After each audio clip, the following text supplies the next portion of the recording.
start with, I mean, we're a social enterprise, so we use a commercial model to be, you know, to actually create impact on the social level. So I think in the essence of our company, there's a big difference. I don't think there's any mobile phone producer that is in this world to actually create social impact.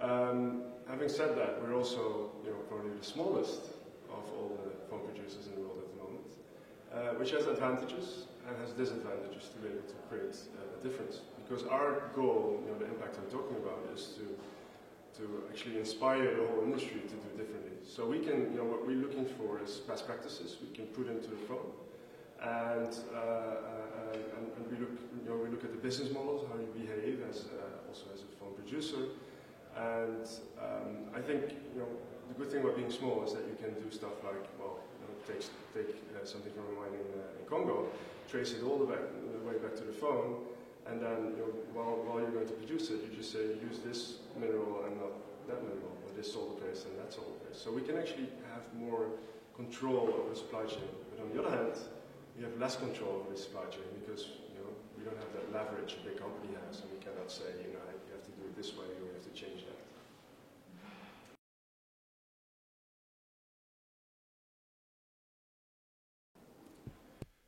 Everywhere. I think we have to look at, you know, I always say that we're not actually solving, you know, all the problems in the supply chain, because you know, I have a design background, and for me problem solving is great as a designer, but on the other hand I think we have to create new realities.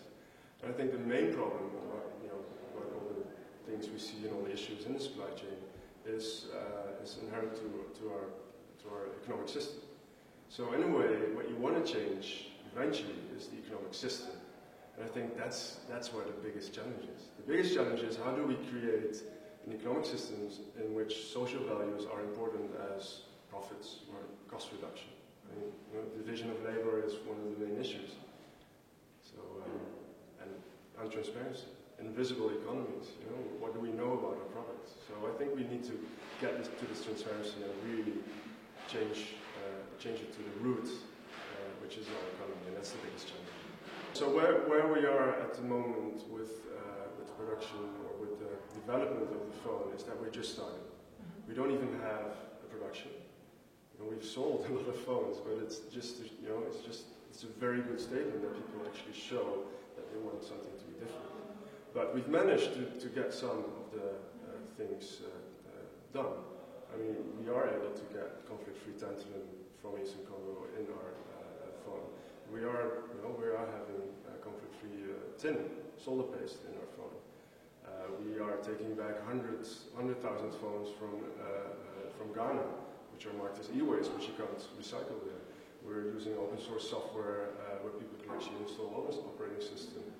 You know, fairness for me is much more than just the ethical conditions on the working conditions, but also, you know, how much privacy do you have in your phone? You know, is it who's watching you when you use your phone? And how do blind people, are they able to use their phone? I think those questions and having a discussion around what should be fair in the phone is also one of the biggest accomplishments we have as Fairphone already.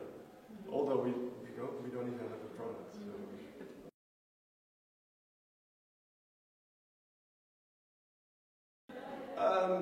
Yeah, well, I haven't talked to.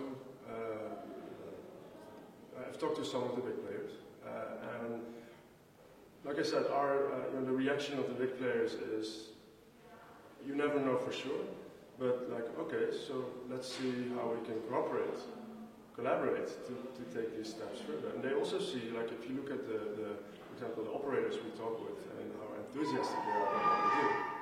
I think the nice thing about Fairphone is that we offer it as a platform. That we offer, you know, possibilities for also the big companies to make a difference. Because we cannot do it on our own with 10 people. What we want to do is catalyze this change through making a phone, you know, which is very tangible and very easy compared to creating world peace in a way. So we chose something that's tangible, and we set it up as a platform for everyone to join. And that goes from consumers all the way to the Chinese factory, for example. And everyone becomes part of that brand of Fairphone, that image of Fairphone, and the story of Fairphone. I think that's the power of what we're doing, and that's also why we don't fight against big companies. We try to get them into the movement of change, and we also know that big companies don't want this misery. It's not that the people in these big companies or these big phone producers say, well, let's go to China because we can get people to work hard for us and they can make a lot of overtime. It's not the way it works.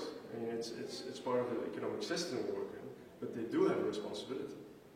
But a lot of these companies and a lot of the people in this whole supply chain and organization working in are stuck. And we thought, well, if we just start with the product and unfold it step by step, maybe we can find out where we can actually change things together. So.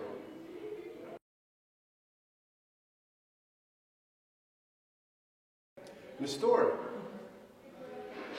well, let's see how we succeed in launching the first 25,000. It's already kind of amazing that we got this far. Can you imagine that you could say something like, yeah, we're going to make a phone. 3 years ago I was a designer, never had a company. I only worked for NGOs, no commercial background, and then you're running a company of 10, 15 people in China, Portugal, London, and you can imagine that the biggest, apart from making the phone fair, which is a challenge, making a phone is kind of a challenge, and running a startup is also a challenge. So if you add all these things together, you can imagine that I've been looking better than I look right now. I've looked a bit more healthy than I look now, but it's great fun. I think if you do something impossible, because that's what people say, you're going to do something impossible, it's even more fun to do it. And I think that's also why people want to join, because we're doing something impossible, and it's fun.